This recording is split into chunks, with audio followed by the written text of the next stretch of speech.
Welcome to Exhuming the Truth, the podcast that is dedicated to cold cases, missing persons, systemic injustices, and the art of forensic science that seeks answers when silence remains.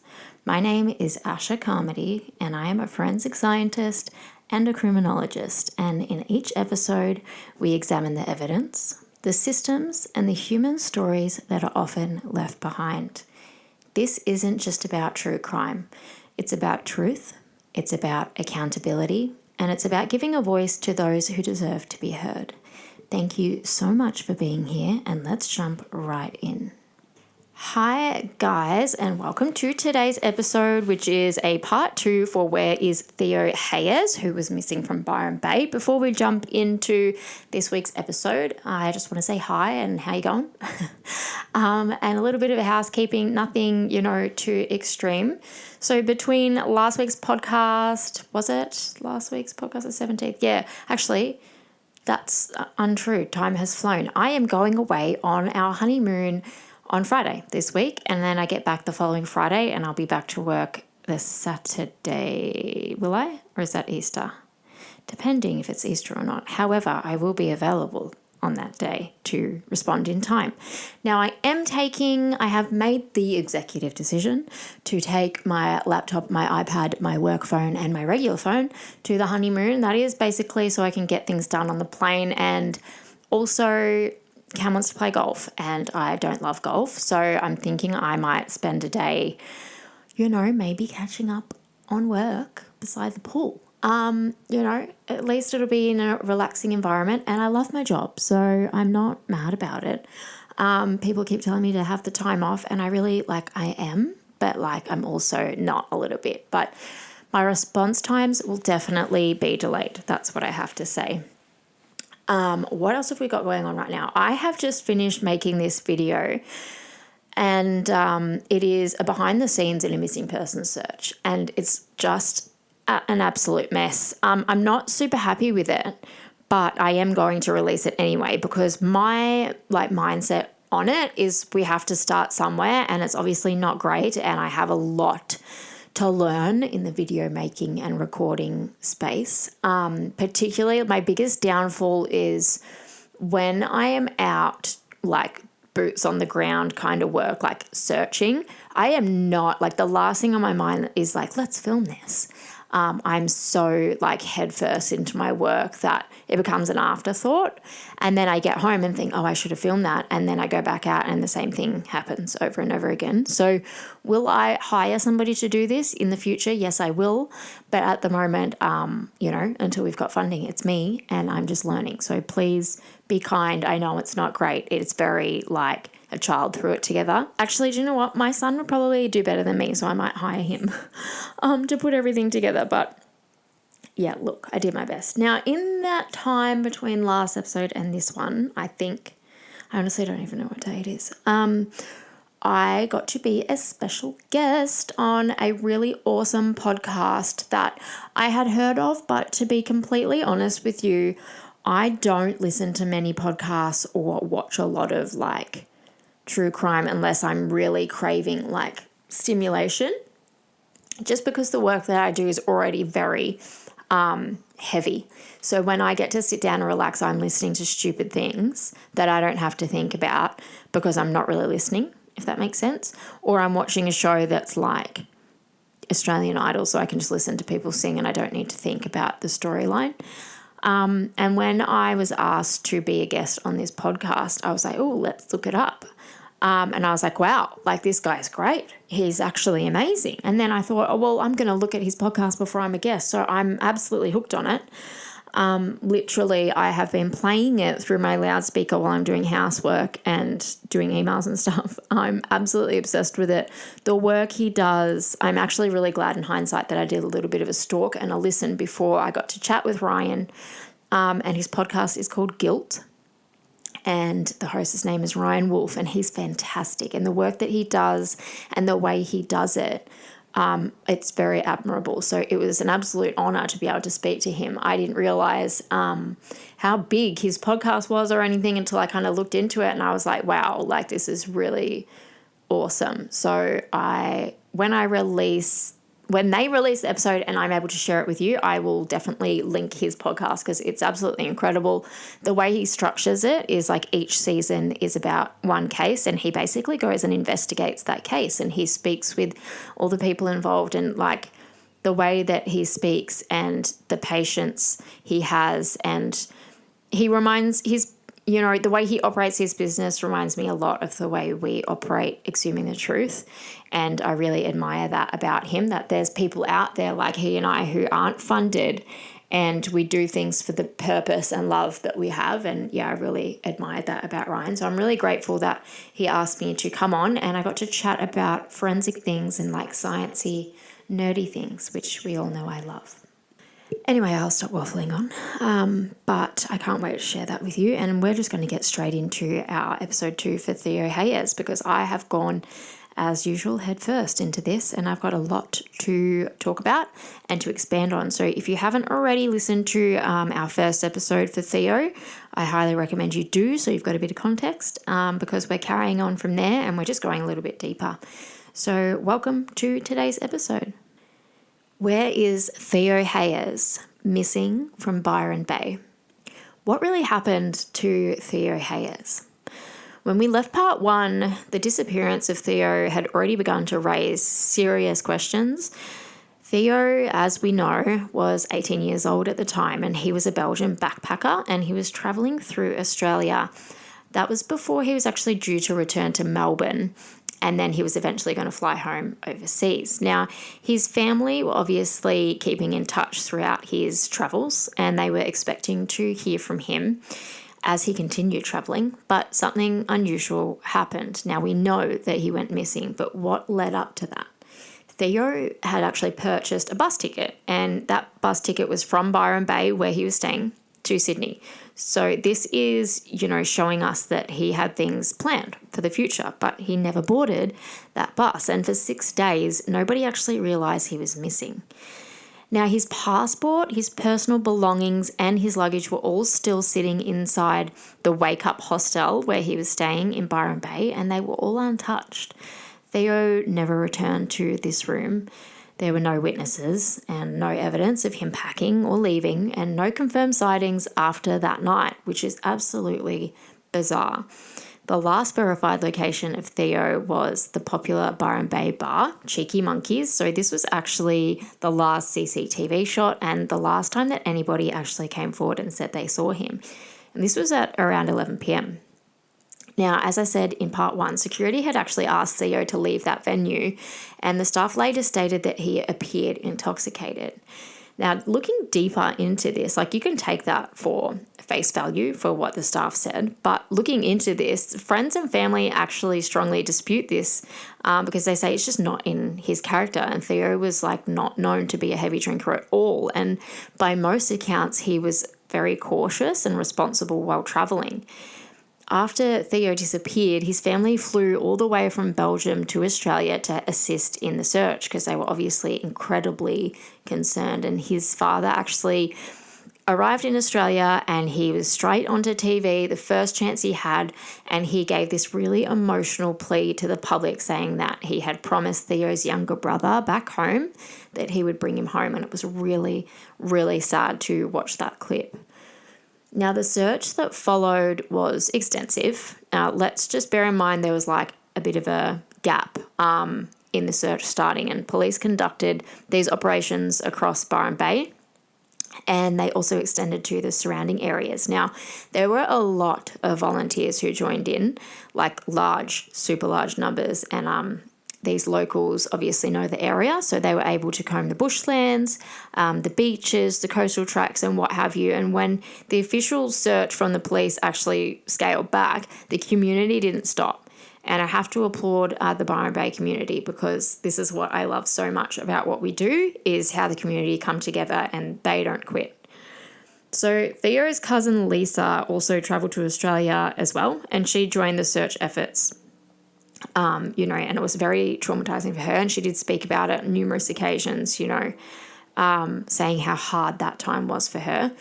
Weeks passed. It seems like you blink and then months passed and not a single confirmed sighting of Theo comes forward, with no physical evidence explaining what on earth happened to him. But eventually investigators turned to something that would become the most significant piece of the puzzle, and that is Theo's phone. And we spoke about that in part 1, but I'm going to go into depth about this because it's not as it seems. Now, when I first shared about the digital evidence, you could very easily assume that, well, we recovered his phone, but that's not the case here. At that time, his phone that he had was an Oppo, and the model was an R17, which is an Android phone. And what many people don't actually realize is that smartphones are actually constantly recording location data. So we've got Google services, and they've got like 60 different services, I think off the top of my head. And all of these services track movements via GPS, as well as app activity, and then also cell tower connections. So when Google offer a service for free, the product that you're using is actually collecting data in return for its free service. Another thing you might not have known. So in Theo's case, that data that Google was collecting for free via these free apps actually became crucial in building this timeline. Now, after Theo's mother managed to access one of his email accounts, investigators were then able to enter his Google account. So it was actually, a case of let me try and work out what his passwords are, etc., independently, not with his phone, which they were able to do.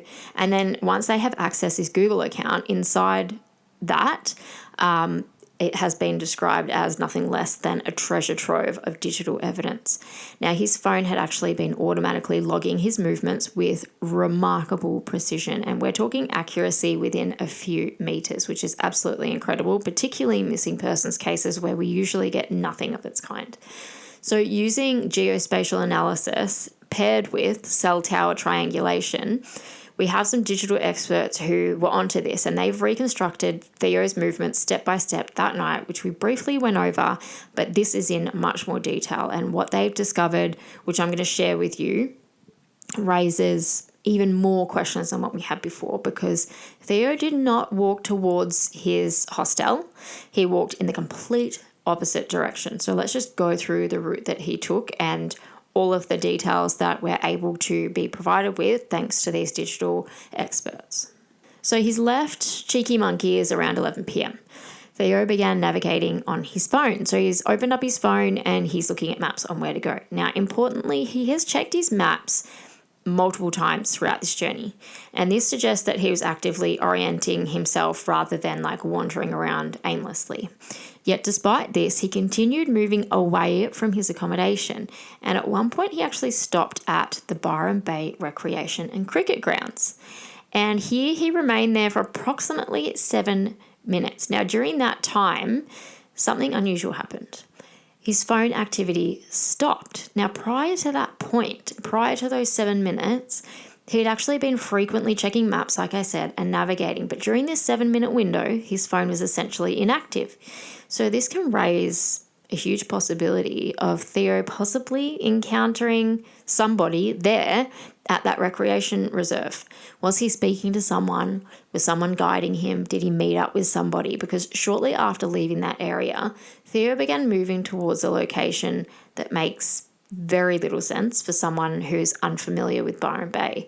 And it was towards a dense bush track which led towards Tallow Beach. Now, locals say that this track that he was heading towards is not obvious at all. It's unlit, it's heavily vegetated, it's extremely dark at night time, and people unfamiliar with the area rarely use it. In fact, even locals avoid it, especially after dark, yet Theo entered this path. Now, search volunteers later discovered something significant along that very track, and it was Theo's cap. So DNA testing confirmed that it belonged to him, and the cap was found exactly along the route where his GPS data had showed, which means he definitely travelled that path. But the bigger question remains, why? Why would an unfamiliar backpacker take a hidden bush route through dense vegetation in the middle of the night unless someone showed him the way?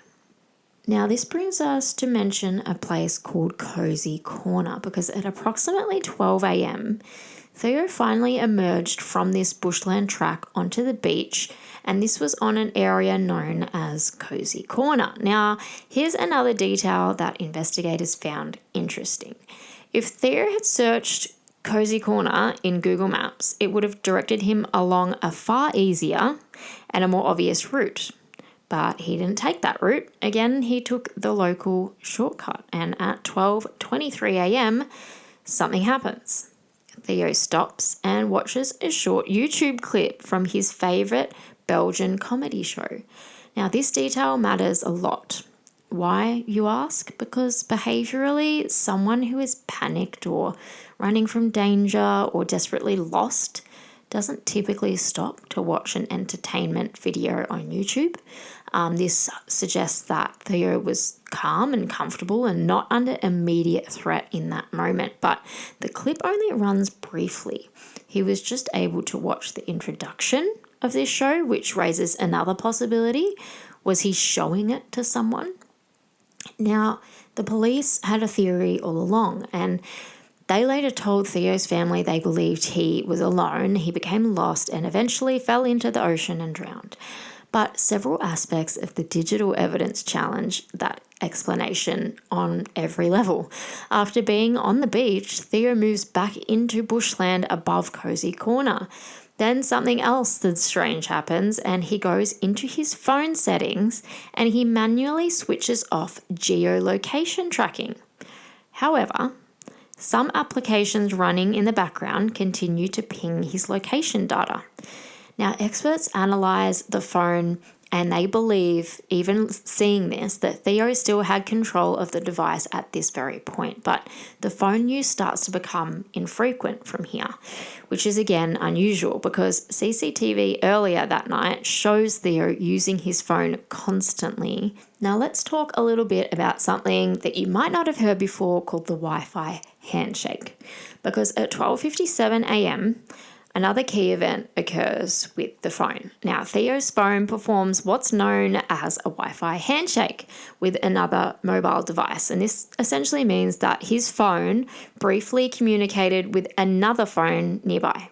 And this indicates to us that another person was present there in the vicinity where Theo was and where his phone was. Now, police technically could identify phones that were in that location that night and compare device structures, but publicly there's been little information suggesting that they pursued this avenue at all. I would also imagine that there weren't many other people in that area, so I think it would have been a very cut and paste, if you will, for them to realize what phone that was using the cell tower data. Anyway, put that on the back burner for a moment, because after 1 a.m, Theo's phone stops being actively used. Now, the device remains powered on for another 12 hours after this. If the phone had fallen into the ocean, like police say, it would likely have stopped functioning almost immediately, but it didn't. Instead, the phone continued to register movement over land along the cliffs. Now, interestingly here, it never connected with the cell tower located near the Byron Bay lighthouse, which was close by. And this suggests to us that the phone actually never reached the top of that hill, or it never came within signal range. So eventually at around 1 p.m. the following afternoon, the phone battery dies. The device has never been recovered, and neither has Theo. Now, this poses critical questions. Police say that Theo fell into the ocean, but the phone data suggests the phone did not enter the water. And if Theo drowned, why did his phone remain operational for another 12 hours? Why did it move across land, and why was it never found? And even more importantly, what happened around 1 a.m. that separated Theo from his phone? Because after that moment, the device continues moving, but Theo does not. A random side quest we have here, but is there a possible connection? 6 months later, another young person disappeared from the same region, and her name was Thea Little, and her belongings were later found in an abandoned house in Nimbin, which is around 70 kilometres from Byron Bay. Now, her case is not officially linked to Theo's, but when two unexplained disappearances occur within months of each other in the same region, investigators have to ask the question, is it a coincidence or is there something more happening beneath the surface? Now let's chat intoxication versus behavioural evidence here, because police initially suggest that Theo might have been intoxicated when he left Cheeky Monkeys. Now, however, when we actually analyse the behaviour through a forensic lens, we look at patterns of decision making rather than relying solely on subjective observations like a bouncer saying that somebody appeared to be drunk. Theo's phone data tells us something important. Throughout his walk, he repeatedly opened and checked navigation apps. He searched locations, he followed map routes, and he continued interacting with his device for an extended period of time. Now, this kind of consistent digital interaction suggests that his cognitive function and orientation were pretty much intact. Someone who's heavily intoxicated, however, typically demonstrate erratic movement and poor coordination, and also inconsistent phone interaction. But Theo's behaviour appears methodical. He's checking maps, he's following paths, he stops, changes direction deliberately, and from a behavioural perspective, this does not strongly support the theory that he was simply wandering while drunk. Now, as for the 7-minute gap, one of the most intriguing moments in Theo's digital timeline occurs at this recreation ground in Byron Bay. So he pauses here for around 7 minutes, and during this time his phone activity is null. Before this moment, he's basically checking his phone regularly while navigating, and then all of a sudden nothing for 7 minutes. A sudden pause in activity often suggests a change in circumstances. Now, examples can include obviously a phone call, but that would be logged. Meeting somebody, stopping to speak with somebody, being distracted by something in the environment, entering a conversation or interaction. 7 minutes is a long enough time for a conversation to occur, and when Theo resumes moving afterwards, his direction changes toward a location unfamiliar to most visitors, which that definitely raises the possibility that somebody might have directed him or accompanied him from that very point. Now let's chat about the good old Wi-Fi handshake at 12:57 a.m. Now, like I said, this occurs when two devices detect each other's wireless signals, and even if they don't fully connect to the same network, they can briefly exchange identifying signals, which is what's happened here. But in forensic investigations, this type of data can indicate proximity between devices, which is great in this scenario because this places somebody in close proximity to Theo. And in simple terms, his phone came into contact within range of another device. It doesn't automatically prove that he was with someone, but it is an indicator that there was another device physically nearby. And if investigators were actually able to obtain device identifiers from that handshake, they could potentially compare them with other phones present in the area that night. Next, I want to chat about the drowning theory and why this raises major red flags with me. The authorities obviously suggest that he's fallen into the ocean near Tallow Beach and he's drowned. Now, we can oppose that straight away with the forensic digital evidence that we have because that complicates that explanation and that theory entirely. So his phone remained powered on for roughly 12 hours after his last active use. If the phone had entered seawater, especially surf conditions, it would likely stop functioning rather quickly. Even modern smartphones struggle to survive prolonged saltwater exposure, but Theo's device continued transmitting data. And it appeared to move across land along the cliff area, which suggests the phone did not enter the water at the time authorities proposed. If Theo drowned at that location, why did the phone remain active and why did it continue moving on land? Red flag. Now, when we talk about the lighthouse theory and compare that with coastal topography, it's a problem because one explanation that has circulated over the years about Theo is that he might have attempted to walk toward the famous lighthouse above Byron Bay and then accidentally fallen from the cliffs into the ocean. Now, on the surface, this might sound plausible. Why not? But when we actually examine the coastal geography in this area, paired with the digital evidence that we have, there's several issues. Now, first, the lighthouse sits on elevated headland above the coastland. Now, to reach it from Tallow Beach, a person's going to have to climb steep terrain through bushland and coastal tracks in the dark. And more importantly, that area is actually serviced by a cell tower, which is near the lighthouse. Now, investigators analysing Theo's phone data noticed something significant here. His phone never actually connected to that tower, and if he had reached the top of that headland or even come close to it, his phone would have clocked on that tower, and it would have registered a connection, but it didn't. And instead, the phone's location data suggests it remained below that elevation along the coastal cliffs and bushland. So this can create what investigators sometimes call a topography conflict. And in plain English, that just means that the geography and the digital evidence paired together just don't align with the lighthouse theory. If Theo had climbed toward the lighthouse, the phone data should reflect that movement, but based on the analysis, it doesn't. So we're left with an important question here. If Theo wasn't heading toward the lighthouse, why was he moving along a remote section of coastline that few visitors would even know existed? And if he was unfamiliar with the area, who showed him the way?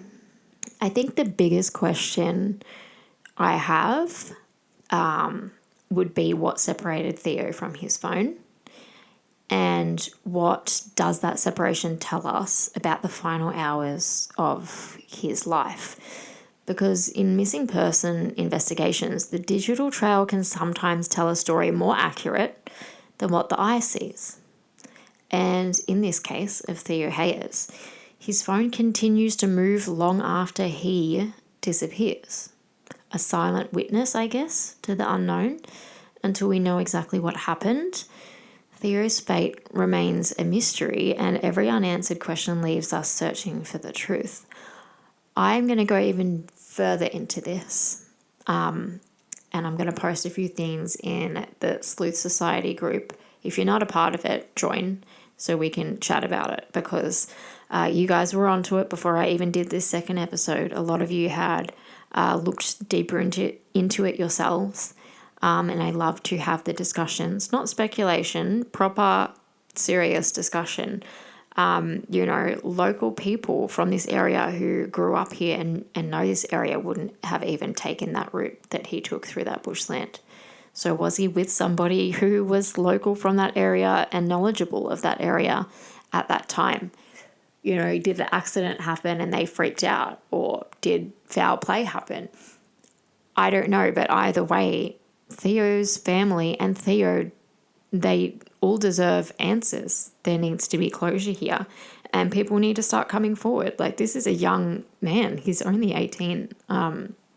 I can't imagine the pain that his family has had to endure. So please share this episode far and wide and join in on the discussion on our Facebook group. You can have a look at anything that we have across all social media platforms, but particularly our Sleuth Society group on our Facebook, Exhuming the Truth. Thank you so much for being here and for joining me and for allowing me to run off into the sunset on my honeymoon on Friday. I will be here and I'll do my best to get back to everybody in a timely manner. My name is Asha Carmody. How weird. This is Exhuming the Truth. Thank you for being here. I hope you have enjoyed it. Have a beautiful day.